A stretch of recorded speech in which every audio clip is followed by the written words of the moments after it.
Stanford University.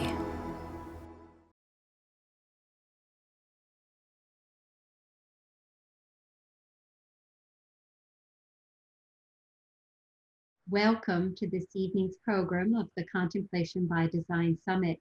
I'm Dr. Tia Rich, and I have the honor of directing Stanford's annual Contemplation by Design Summit. Tonight, it is my pleasure to introduce our teacher, Oren Jay Sofer, who will be bringing our session, Contemplative Resources for Dialogue, Spirituality, Nonviolent Communication, and Relational Awareness. Oren teaches Buddhist meditation, mindfulness, and nonviolent communication nationally. He holds a degree in Comparative Religion from Columbia University, and he is the author of the inspiring book, Say What You Mean, a mindful approach to nonviolent communication.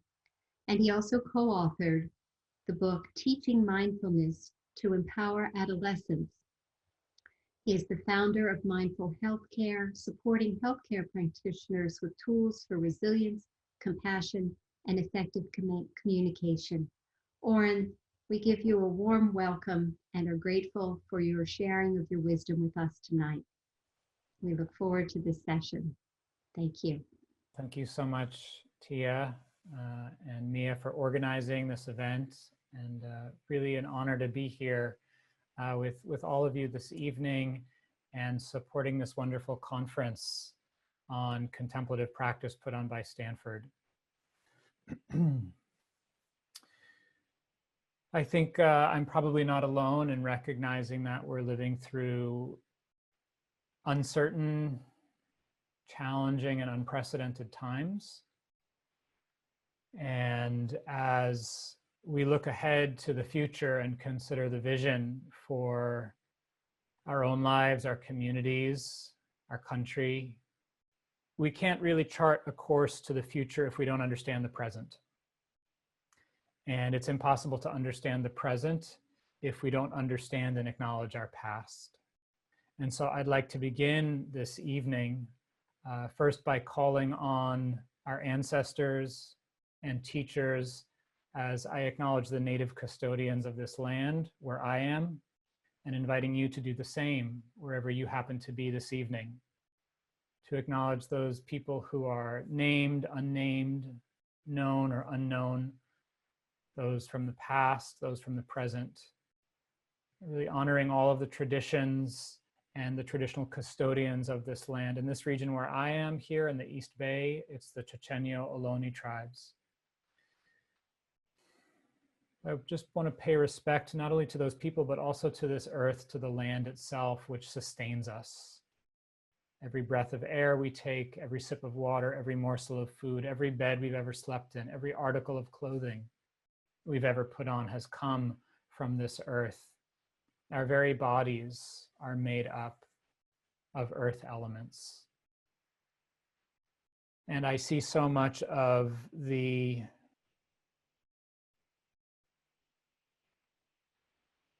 tragic destruction of our environment as a reflection not only of our disconnection from the land and the earth, but from our own bodies.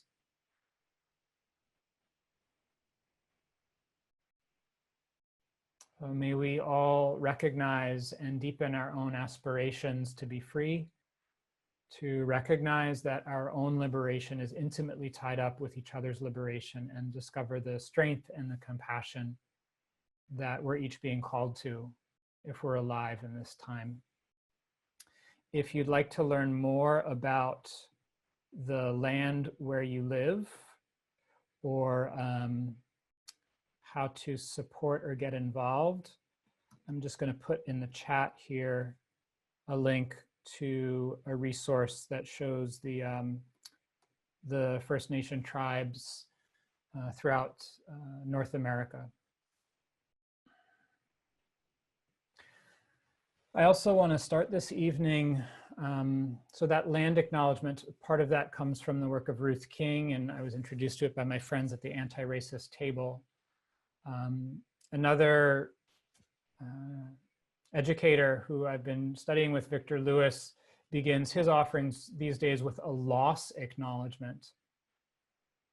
And I think there's a lot of loss in so many of our lives today, perhaps whether it's losing a loved one to COVID, losing our own health, loss of a job, loss of homes due to the fires, loss of community from the isolation we're experiencing in the pandemic, to even just a greater sense of loss of a way of life, a sense of normalcy, predictability in our days.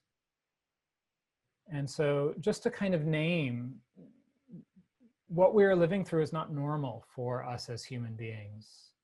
And I think there's a certain quality of disturbance that comes when we don't acknowledge that.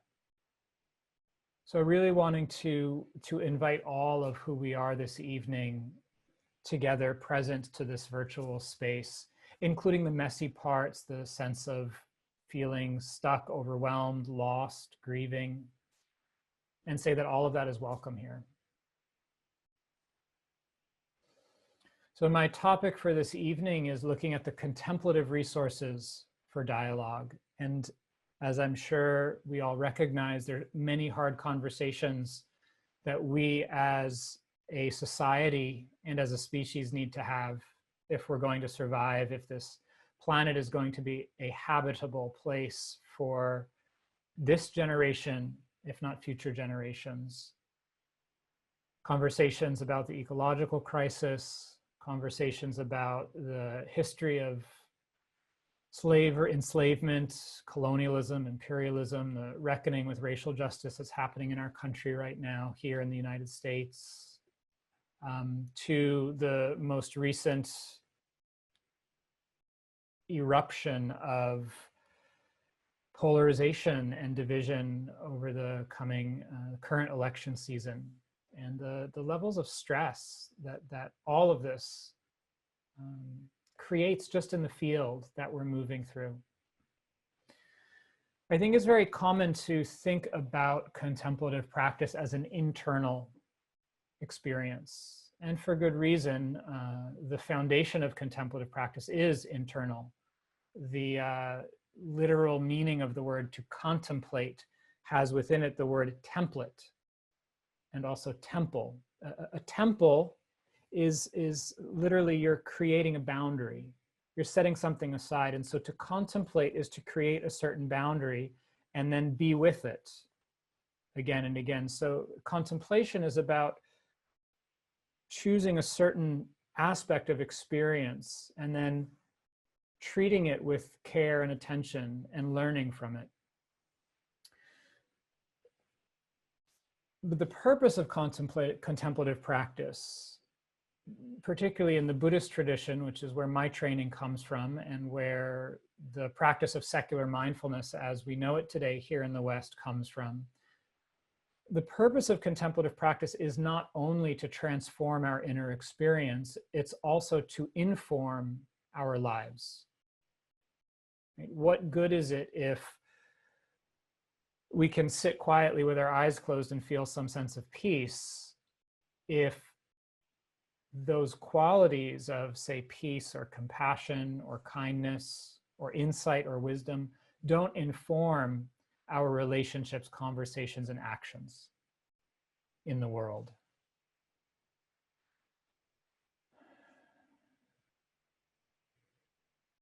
So one of the most common misunderstandings about meditation practice, mindfulness meditation, or even the Buddhist tradition at large is that it's a form of passivity, that it's a passive practice where we just kind of step back and observe and watch everything. We hear a lot about non-judgmental awareness, right? This capacity to have equanimity, what the last talk in this series was about, this ability to stay balanced and not get caught up in what's happening.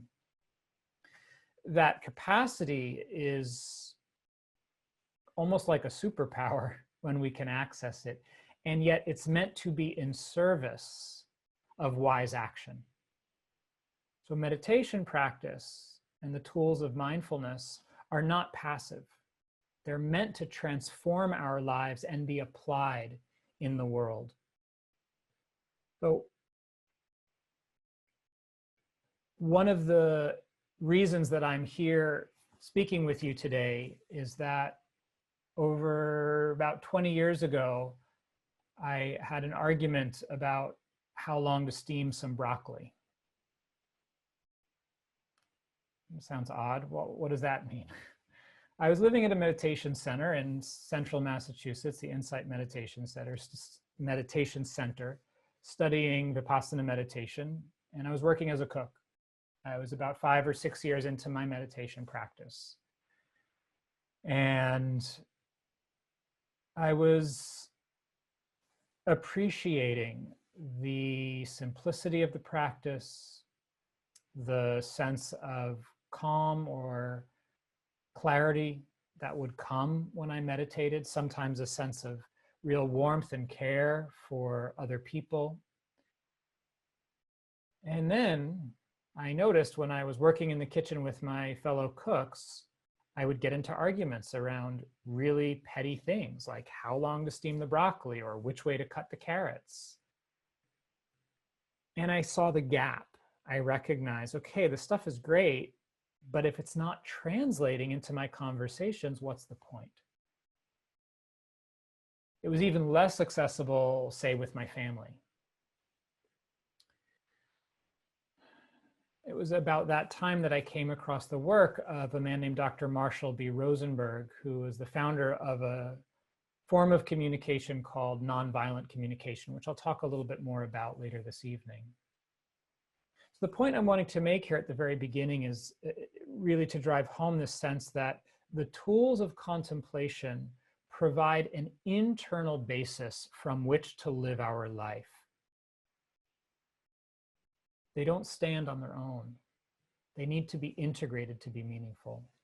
And one of the primary domains to integrate contemplative resources is into our speech and our communication.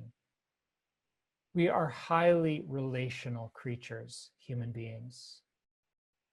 And if you consider it, we're communicating all day long, whether it's texting, speaking, reading the news, or even in the moments when we're alone, just that inner monologue that's happening all the time. Communication is sort of ever present in our life, interpreting the world, engaging with the world. In fact, many cultures and religions all throughout time, East, West, Indigenous, recognize the power of language, and they give language a prime place in the origin of the cosmos, in the mythologies of many cultures and traditions throughout the world. Similarly, all of the world religions reflect a universal understanding of the ethical implications of language, that words have power to do good or to create harm in our lives. And for that reason, we find, if we look at different religious traditions, we will find moral guidelines around the use of speech. I think we've each probably experienced in our own lives the power that words have to hurt, to harm, to cut. Even a few words laced with anger can hurt for years or break a relationship. Language can fuel political agendas of war, terror, or genocide, as we have seen throughout history, and as in a devastating and frightening way we are seeing once again here in this country with xenophobia, racism, anti-immigrant narratives. And yet at the same time, this very capacity of language has the power to heal, to encourage, to soothe, to uplift, to create concord and harmony. And again, just think back to your own life. One caring remark sometimes can make the difference between sinking, giving up, and finding the courage to go on. When we consider the power that words and language have, it's remarkable that it's so commonplace. Very few things this powerful are this ordinary. We use them every day. So the question is, how are we using this capacity for language that we have each been gifted in this life? One of the most fascinating things about communication is that and part of what gives it its power is that it occupies a space that connects our internal and external worlds. When we say something, we're placing an idea in someone else's mind. That which is internal becomes external and enters someone else's internal world. You see that? It's a way that our interiors get to meet. So this evening, I want to share with you 3 core practices that are how I understand so much of what I've learned over the last couple of decades of contemplative practice, training in nonviolent communication, and other forms of healing and transformation. And hope that these practices can give you some inspiration and also something concrete to leave with that you can apply in your life to enhance your relationships and conversations on a personal level, on an interpersonal level, and on a communal or societal level. I'm going to bring up some slides here. So one of the questions that we can consider in looking at communication is, what are the conditions that support a meaningful conversation or a real dialogue? Just like lighting a fire, you need certain conditions. You need wood, oxygen, a spark. It needs to be dry. In the same way, to have an effective conversation, certain things need to be in place. And we can study what those conditions are and take steps to put them in place in our conversations. So I teach mindful communication, which is an integration of contemplative practice and nonviolent communication, the system of interpersonal communication Marshall Rosenberg developed. And the framework that I use has 3 core foundations of training. Training in presence, our capacity to be here in a clear and balanced way. Training in intention, how we're showing up. And training in attention, what we're focusing on.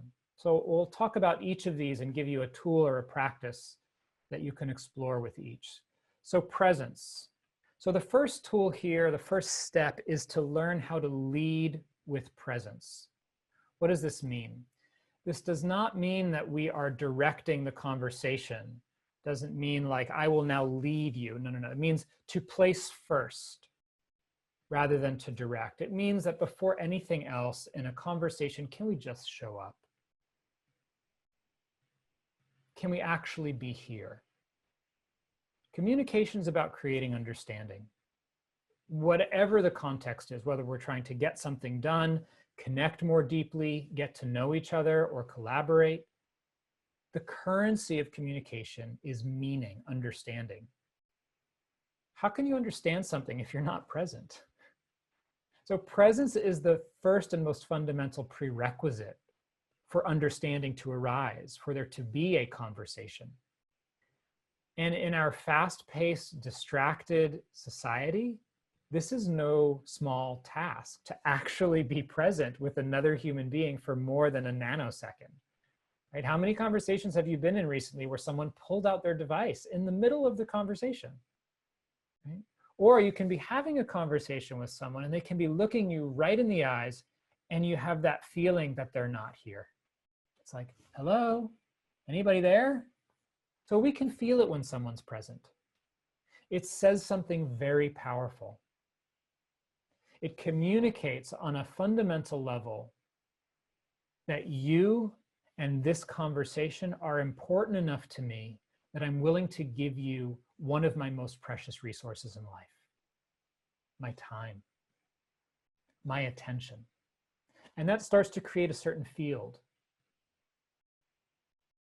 And it's that field of awareness and presence that opens the space. That's the first condition for being able to have a meaningful or effective conversation. Not only that, but there are a whole host of benefits that come when we are more present and grounded in a conversation. the more aware we are, the more choice we have. Right? When I'm not present, I'm on automatic. And I don't know about you, but when I'm on automatic, I generally don't like what happens. So presence gives us more choice. Just a caveat here. I'm using this word presence rather than mindfulness because I like what it evokes in me. Mindfulness takes me right up into my head. And now I'm up here somewhere analyzing and observing and looking down at life. That's not what mindfulness is about. Mindfulness is about living our life from the inside, really fully inhabiting what's happening and being intimately connected with it. And to me, presence carries that connotation. It means I'm living in my skin. I'm really here. When we're present, we get more information from the other person, nonverbal communication. We get more information about what's happening for us. In fact, we start to notice if we're getting reactive or defensive. Presence acts like an early warning signal so that I start to recognize I get the cues if I'm getting activated, and I can then take steps to address that. I used to teach mindfulness here in Oakland in elementary schools and middle schools. And every day when I would come to class, I would start off by asking the students, did anyone remember to use their mindfulness since I saw you last? And I would often hear different interesting stories. And just to give you an illustration of one of the benefits of mindful awareness, this one young boy raises his hand. He says, okay. I was playing at home and my sister started bugging me and I got so angry I was going to kick her. And I remembered my mindfulness and I took a few mindful breaths and I didn't kick my sister. So mindfulness helps us not only to be aware of that reactivity, but also to self-regulate. It gives us some of the tools to handle the intensity of what's happening and make a different choice. So this is where the resource, the inner resource of contemplative practice really starts to shine when we consider the kinds of conversations we need to have today. Many of which we're not having, many of which we are avoiding because we don't know how to have them, because it's too uncomfortable, because we're afraid of what might happen. I'm more afraid of what's going to happen if we don't have the conversations. We need a certain kind of stamina, a certain staying power to have difficult conversations, conversations about race, conversations about income inequality, conversations about justice, conversations about climate destruction, climate crisis, conversations about power, conversations about oppression. How do we do that? It's uncomfortable. Well, we have to increase our capacity to be with discomfort. And this is one of the trainings of contemplative practice, is that it gives us that internal foundation to start to stretch our capacity, to build stamina. So for me, as a white guy who's in a position of leadership, I'm getting it sometimes and I make mistakes and I've got blind spots and it's uncomfortable and it's hard to get feedback, and I relish it because that's where the learning is. That's where the transformation is. And if I didn't have these resources to stay present with the discomfort, with the desire to defend myself, with the impulse to say, no, that's not what I meant, or you're looking at it the wrong way, all of those things that come up, I wouldn't be getting anywhere. The conversation wouldn't be going anywhere. So how do we do this? How do we lead with presence? How do we make that the foundation and the first thing? There are a few tools for this that I want to share with you. So let me bring up the next slide here. So first, we begin with the internal contemplative practice of establishing awareness in our own mind and body. And we use certain reference points for this. Sometimes these are called anchors in meditation practice. The idea, again, to contemplate, to create a certain area that we keep coming back to. So in mindfulness practice, we might use the weight of the body, the sense of gravity, just feeling the body. We might use the center line or the spine. These are reference points that are particularly useful for conversation. So we can practice them on our own and then bring them in to the space of relationship. Feeling the weight of your body, feeling the center of your body or your spine, literally having a backbone, feeling the strength and support of your spine. The breath, this regulating rhythm that accompanies us throughout our whole life. Touch points, these are areas of high sensation that are easy to feel, like your hands, your lips, your feet. Very grounding, comforting, stabilizing to rest your attention there. Or sound, just noticing the sounds around you. This can also be soothing and help create more space inside when things get intense. So we can practice paying attention to these reference points internally on our own and relationally when we're with someone else. It takes practice to do it when you're with someone else. So you could try even right now, as you're hearing my voice, as you're seeing my image on the screen, just can you feel your body? I'm sure you can right now. Were you aware of it a few moments ago? Maybe not. Okay, you're aware of it now. Can you stay aware of your body just a little bit as you continue to listen? See if you can maintain just a little bit of awareness with your own sense of being here. Now you're cultivating presence. We can learn how to take that into a conversation and maintain it with certain practices. So one is grounding in the body, and those reference points are a great way to do that. So just feeling a little bit of your body will help bring more of that awareness into your conversation. Pausing, a very powerful, underrated practice. Just being able to take a micro pause, it gives you enough space to make a different choice. Similarly, paying attention to and exploring the pace of your speech. This can help to regulate your nervous system. It can help you have more clarity, choice, and power in a conversation. And it can bring more awareness to the words that you're speaking as you're speaking them. And then finally, this capacity to cultivate what some of us call relational awareness, which is not just the sense of me being here, but of us. I'm aware of myself and I'm aware of you. I'm aware of the space around us, the connection between us. Awareness has the capacity to be flexible, to expand, to include. And so we can develop this capacity as a resource in conversation. So this is the first foundation, learning how to lead with presence. And as you can see, there's a lot here. So what I want to suggest is not that you try to do everything, but just choose one thing that makes sense to you and see if you can take that and practice it in your life. So lead with presence, intention, come from curiosity and care. There are many powerful intentions that we can have in a conversation, many helpful intentions: to be patient, to be honest, to stay grounded, to speak our truth. One of the most helpful intentions that you can cultivate in a conversation, that I encourage as the default, the way to train yourself, is the genuine intention to understand, or as I sometimes like to talk about it, to come from curiosity and care.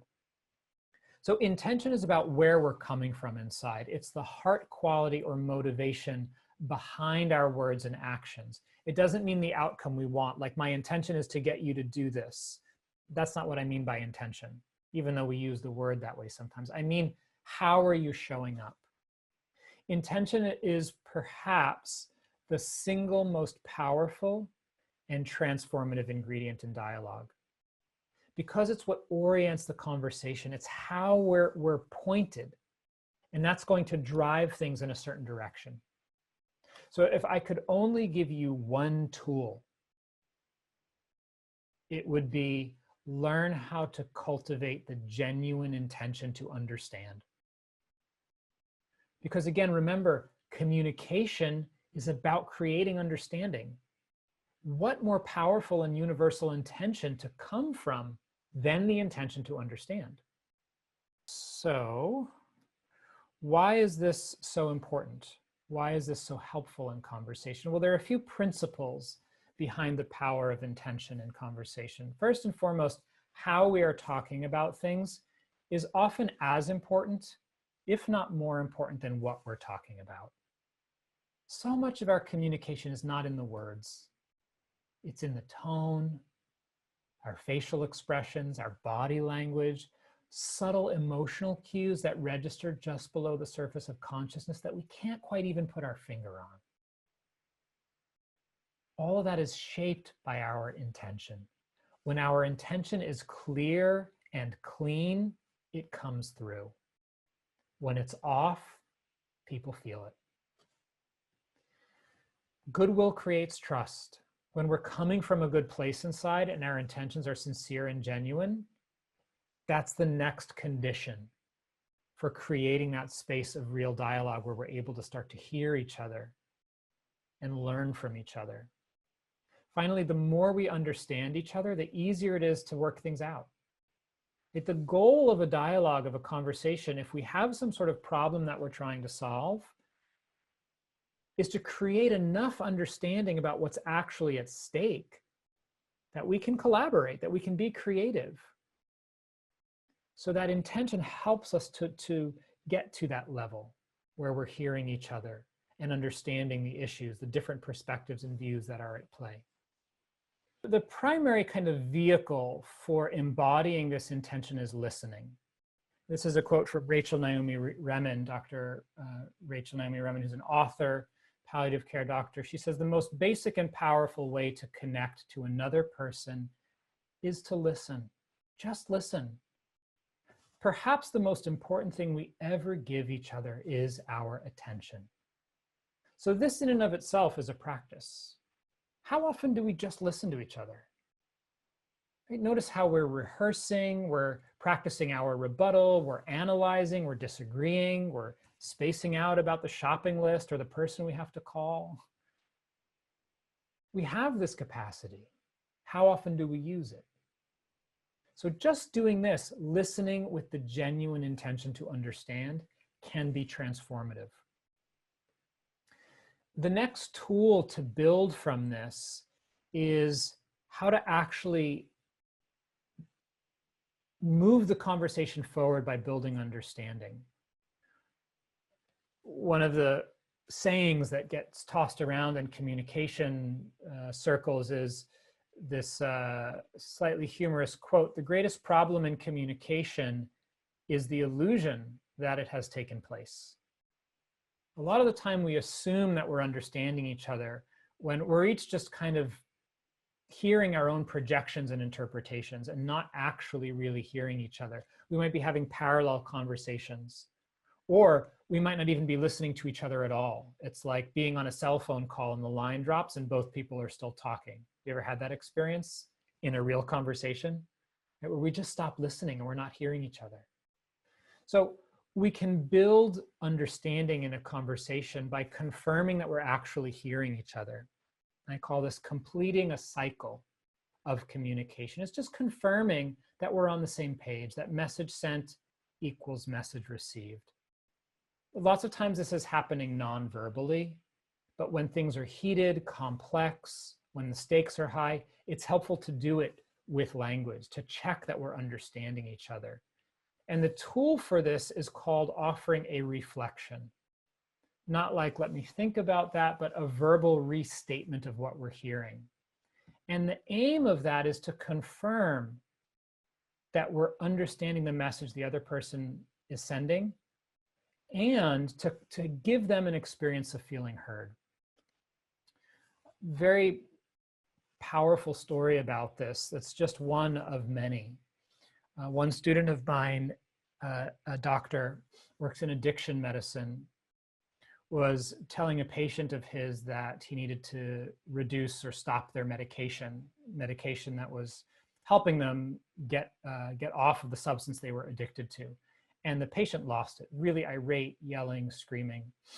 So this person had been studying with me and learning these tools of leading with presence and listening with the genuine intention to understand. And not only that, but offering a reflection, being able to build understanding and help someone feel heard by telling them what we're hearing, what we're understanding.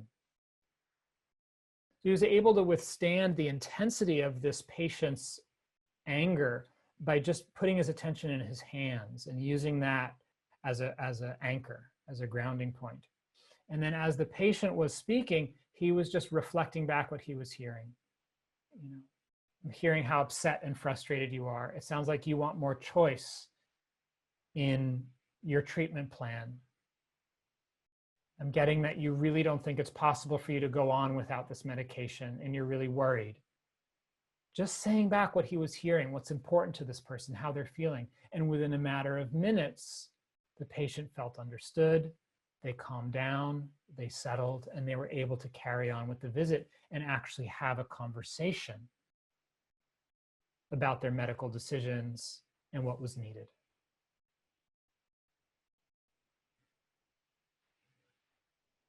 The capacity to do that depends first on being aware.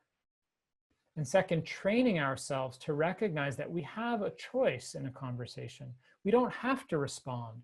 We don't have to rebut right away. It doesn't mean we're giving up on what's important to us, or that we're agreeing or acquiescing to someone else's agenda or ideas. Not at all.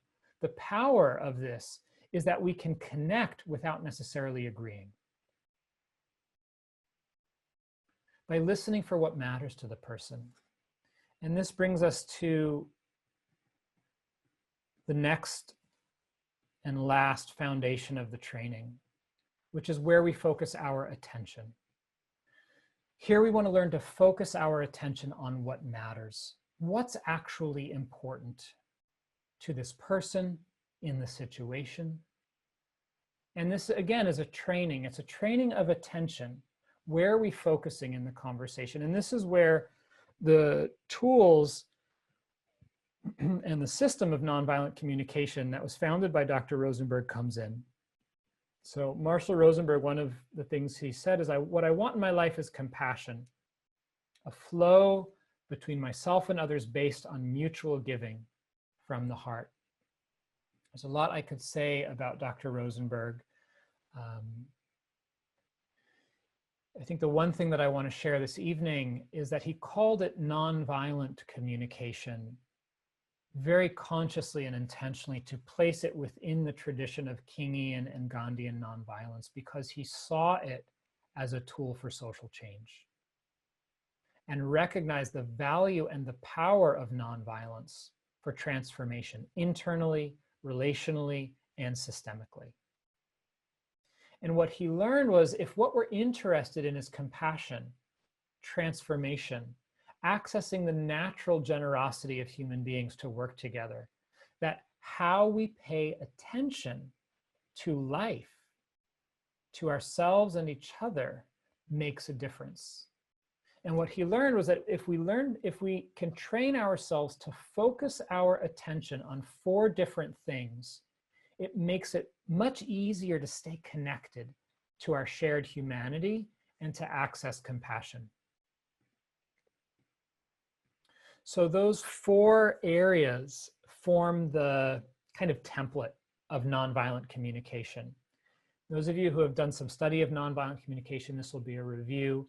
If you're new to it, I want to be really clear from the get-go. This is not a script. This is not what you should say. It's more a way of training ourselves in terms of our perceptions, our views, to get clearer about what's happening so that we can come from genuine curiosity and care and establish a mutual understanding.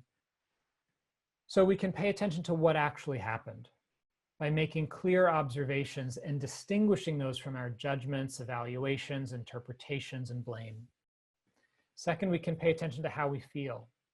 So something happened, what actually happened, not the story I'm telling about it. How do I feel about it on the inside? What are the actual emotions that are moving in me? And then, perhaps most importantly, why? What matters? And this is about our needs. I'll say more about this in a minute, but essentially we only feel emotions if we care about something. If we didn't care about it, we wouldn't be feeling any emotions about it. So when you have a feeling or an emotion, use that as a signal. It's like the oil light on your car. It's telling you something very important. Don't just look at the feeling. Listen for what it's pointing to. What matters to you? What's important? What are you needing or valuing? And then finally, where do we go from here? What next? Okay, now that I know this is important to me, what do I want to do about it? So these 4 aspects of human experience, observations, feelings, needs, and requests, are a template for training ourselves to relate to life in a different way that can start to inform our communication. The foundation of it is the principle that part of what makes us human is that we all want to fulfill our needs. And not only that, but that our needs are more universal than not. A need is this fundamental motivating factor for us as human beings. They're what drive us to act. So in many spiritual traditions, we hear the phrase, all beings want to be happy. Humanistic psychology says the same thing in a different way. All humans want to meet their needs. We want to feel satisfied. What that satisfaction looks like will differ to different people, but if we boil it down enough, you can find the same essential ingredients. I'm going to talk about, so this key distinction we make here to talk about what a need is that it's distinct from what we want. What we want are strategies. I want an ice cream cone. I want a new job. I want universal health care. I want employment that doesn't destroy the environment. Those are strategies. That's what we want. The needs are why we want it. What actually matters about that? So strategies are always tied to a particular action or person or thing. Needs are more universal. We have physiological needs, which are very obvious. We also have relational needs. Needs for things like understanding, connection, play, touch, love, belonging. And then we have higher needs, spiritual needs, needs for things like meaning, purpose, contribution, communion, stillness, peace. So these are what drive us as human beings. And when we can train ourselves to listen for what matters, to focus on what matters, we can start to connect across our differences. We can start to see the things that we have in common outweigh the differences between us. I think I want to end here with just one more short story about the power of coming from curiosity and care and really focusing on what matters. And I heard this story from a colleague and friend of mine, Mickey Kashtan, who's the co-founder of Bay Area Nonviolent Communication here in San Francisco area. A number of women met at a march about abortion rights. Typical kind of scenario, this was in Massachusetts, picket lines, signs, shouting slogans. One woman happened to connect with another woman from the other side, pro-choice, pro-life, and they started chatting and she said, this is ridiculous. We're never going to get anywhere just shouting slogans at one another. And they exchanged numbers and said, let's be in touch. They got together, and from their connection, a small group of women from each of these different political and ideological camps started getting together and having conversations, getting to know one another, getting to know each other's families, and really trying to see the humanity in each other.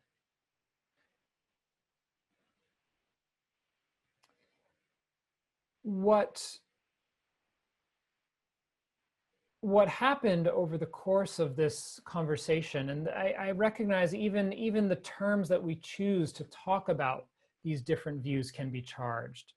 And from one side, I'm not wanting to move into this too much, but I just want to name that each group sees itself and its own views differently. And we can say anti-abortion or pro-life, we can say pro-choice or pro-abortion. Even that charge, right, is part of the intensity in terms of reproductive rights and the depth of the values that are at stake and the real impact on life and livelihood that's at stake.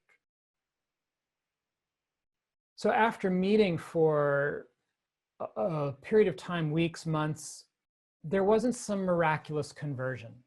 It wasn't like one group of women finally saw the light and changed their views and agreed with the other camp. But here's what happened. Some of the women from the group that is against abortion, that refer to themselves as pro-life, got word through their community that someone was coming to Boston to bomb an abortion clinic. And they got together and talked about it. And they knew these other women on the other side of the debate. And because they had that relationship, because they had humanized the other side by trying to understand, by having real conversations, by getting to know them, they sent a message back through the network that said, do not come. You are not welcome in our community. To me, that's a victory. Because they weren't willing to use violence to achieve their end. They recognized, even though we disagree, they could see the humanity in the other side and not resort to that.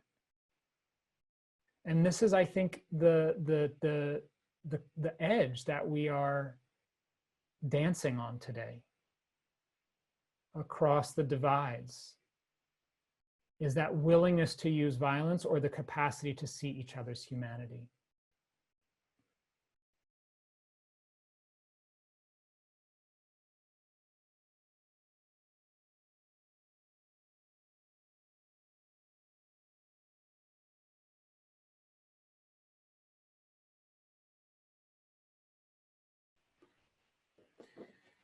So in the time that we have left, I'd love to have some conversation with you and see how this stuff is sitting with you and what kinds of questions are coming up.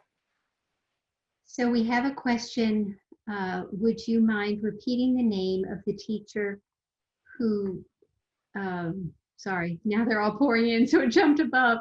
Repeat the name of the teacher who told you about land recognition at the beginning of the talk. Oh, sure.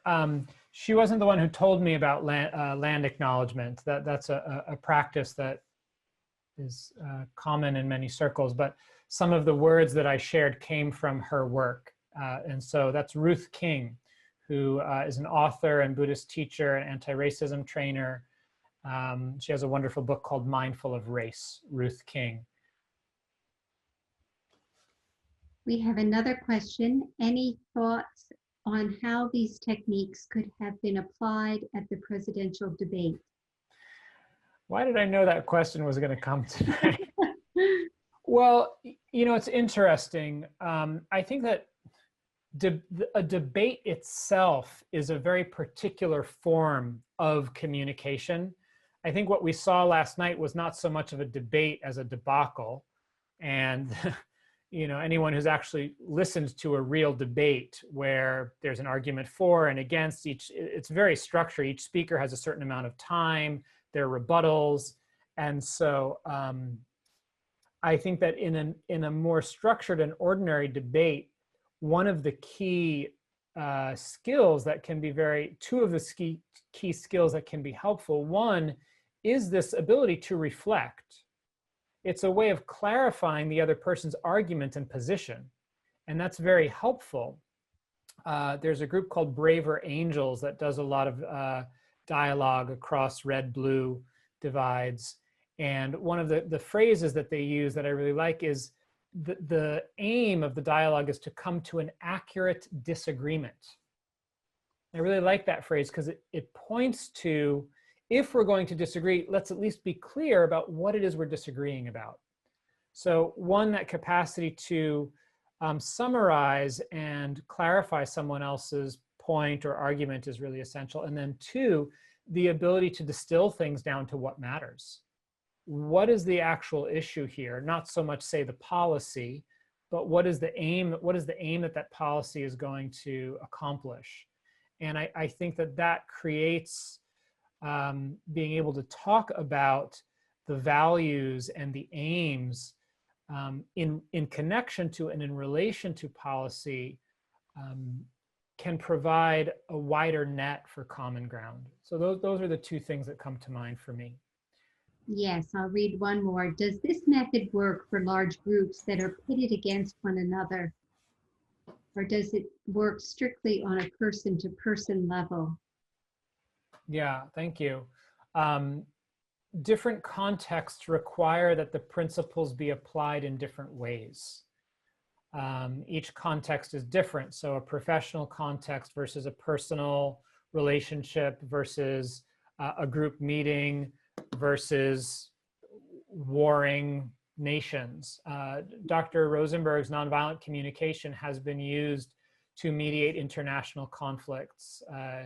He mediated between, I'm forgetting the regions right now, and I don't want to mispronounce the tribes' names. So, but it can be applied in those situations, and there are nuances and refinements and training that are needed, but the essential principles still apply. In particular, this sense of focusing on what matters, what are the core needs, and helping people hear each other at that deeper level of their shared humanity. So thank you. Maybe we can hear from Fausto. See if you can unmute yourself. Hello, good evening. I'd like to share really briefly what I found in my breakout group. And I found that the reason why presence helps me in conversations with people is leading with presence is because it makes the experience satisfying, right?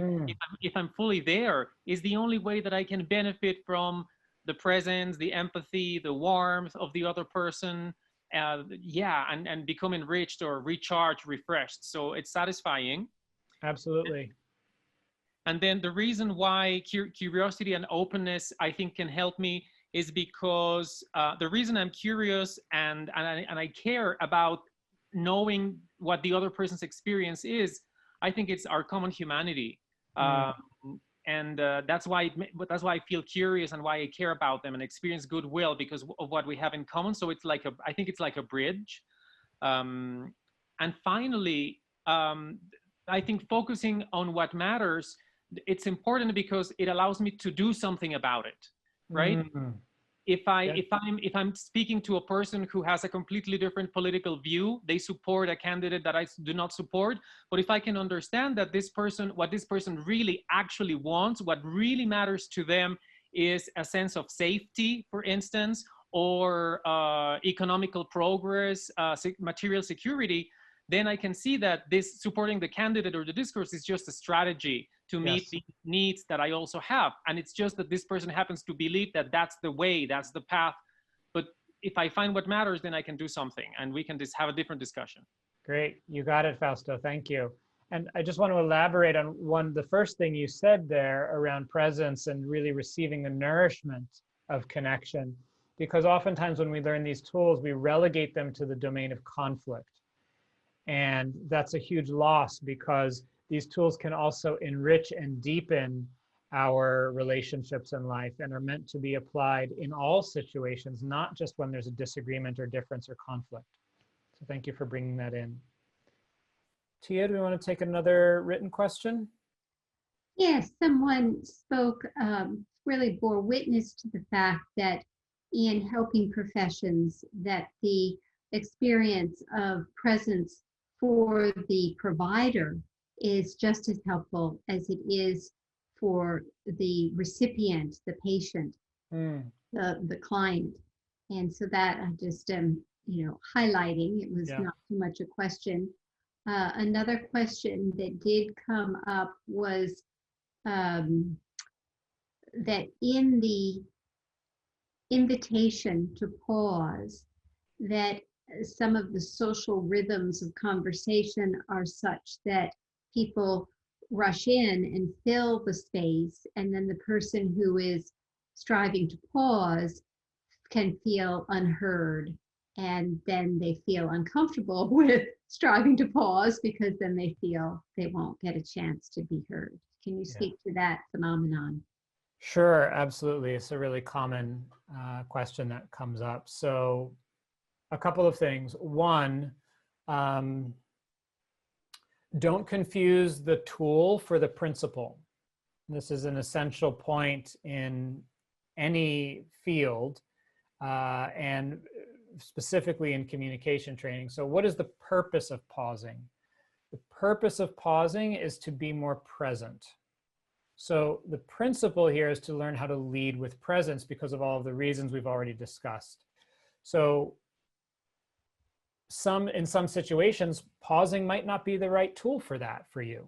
You might use a different tool to lead with presence. So that's the first thing, is to recognize that not every tool will be useful in every situation, but the principle will still apply, and don't lose sight of the principle. That's the first thing.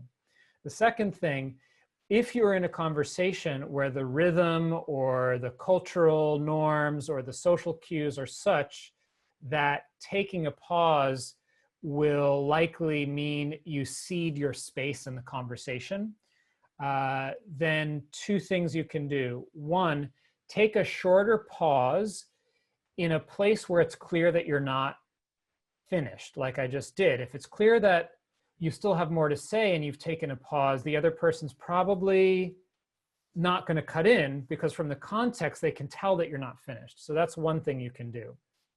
The second thing you can do is you can verbally state why you're taking a pause and ask the other person for the space. So for example, that's a really good question, and I think I need a moment to gather my thoughts because I really want to make sure what I say is going to be helpful. Can you just give me a sec here? So you're narrating the pause in a way, and you're also asking the person for the space. A third way of doing it also is to insert gesture and vocalization during the pause so that it's clear you still have the floor. So you might do something like,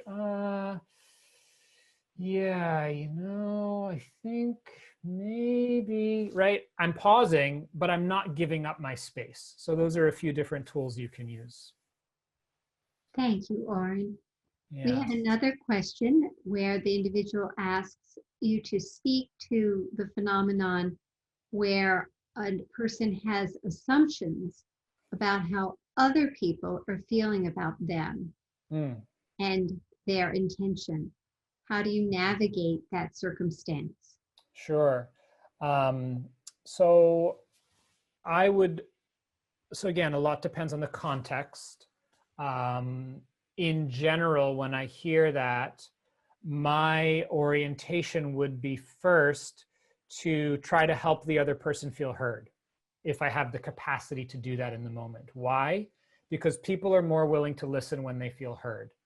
So if someone has some mistaken ideas about me and they're making assumptions, if I just contradict that, now we're butting heads and we're in an argument because they're saying this is true and I'm saying that's true, and neither of us are hearing each other. It's not going anywhere. So if they come in and they say, this is who you are and this is what you're doing and I don't like it and here's why, I'm like, wow, okay, take a pause. So it sounds like this is how you're experiencing me and this is why it's not working for you. Am I hearing that right? Yeah, thank you. And this other thing, oh, and that other thing also because of this, that. So I'm just hearing what the other person's saying. I'm not agreeing with it. I'm just trying to help them feel heard and checking, am I hearing your message? Is this what you're wanting me to hear? Until they feel heard. Once they feel heard, now they have space inside and I can say, that's really not what's going on for me. I'd like to tell you a little bit about where I'm coming from. Can you hear that? So now there's an opportunity for me to share what's going on. So again, not every situation is going to play out like that. We don't always have the capacity to offer that understanding. We might not be willing to if the things they're saying are harmful or hurtful. We might need to set a limit first. And this is one kind of unfolding that I would encourage, because again, it places some of the preconditions. We're working to set those conditions in place for the understanding to occur. I see that Claude, you've had your hand up for a little bit. So maybe want to check with you and give you a mic, see what your question or comment is. You there? Yeah, actually, this is Anne-Marie, Claude's wife. First of all, thank you so much. Excellent session, really. Oh, great. We very much enjoyed also the sharing in small group. And the question that came up, we talked about political differences and how to come to literally talk across the aisle. How can you generate a notion of respect for the other person, where in reality, from the bottom of your heart, you do not respect at all their ideas and even their intent? When there's no basis for respect, how can you create that? Because without respect, it's hard to have a dialogue. Yeah, thank you, Anne-Marie. I really appreciate the sincerity of your question and the realness of it, given the current moment historically. I have two things come to mind. So number one is being realistic about where we have leverage and influence in the conversations we're having.